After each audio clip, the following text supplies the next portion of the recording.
Hello, my name's Andrew Bell and I'm a third year sport and exercise medicine registrar at Pinnacle Sports Physicians in Christchurch. Today I'm going to present a short update on pediatric ACL injuries. The anterior cruciate ligament primarily resists anterior translation of the tibia and the femur. It also provides rotational stability of the knee. Classically, it's injured in non-contact deceleration movements such as landing or pivoting. Risk factors include neuromuscular injuries, issues such as quadriceps dominant landing techniques. Being female also confers an increased risk of ACL injury up to 6 times in an adult population over males. Some of these anatomical and hormonal considerations aren't present in children. Other increasing risk comes from traction between foot and ground.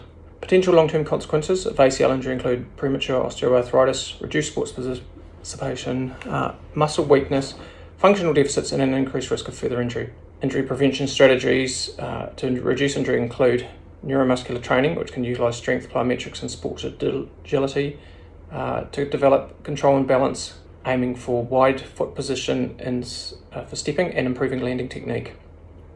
You can also optimise surface to footwear interactions by allowing pivoting with lower grip surfaces, footwear modifications, and different grasses.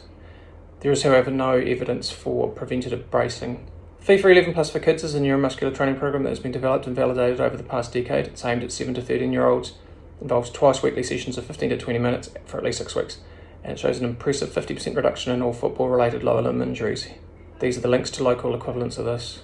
Diagnosis of an ACL injury can be a challenge in children. They can be difficult to historians and tricky to examine. Remember to be suspicious of an effusion and always examine the non-injured knee. Plain X-ray can reveal a hemarthrosis and bony avulsion of tibial spine or lateral capsule.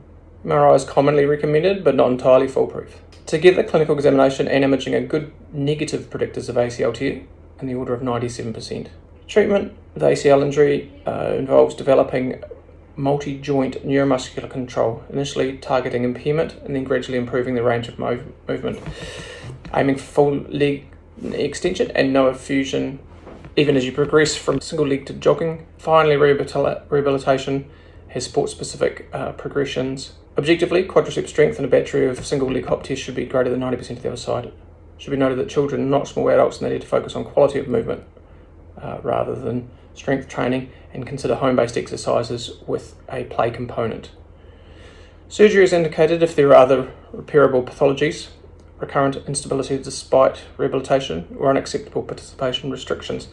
Up to 90% will return to change of direction sport.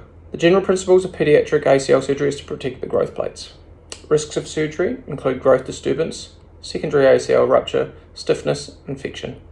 In practice, if knee imaging shows growth plates to be closed, they can be managed as an adult. The risk of re-injury is related to both knee function and time since surgery and/or injury. Those who return to sport after surgery before 9 months have double the injury rate of those who return before 9 months. The re-injury rate can be up to 85% lower in those who have met the return to sport testing criteria. In summary, with respect to pediatric ACL injuries, preventative neuromuscular training is key. Diagnosis can be a challenge. Rehabilitation is for everyone, and there is a role for surgery in those with multiple pathologies and ongoing instability. Thank you.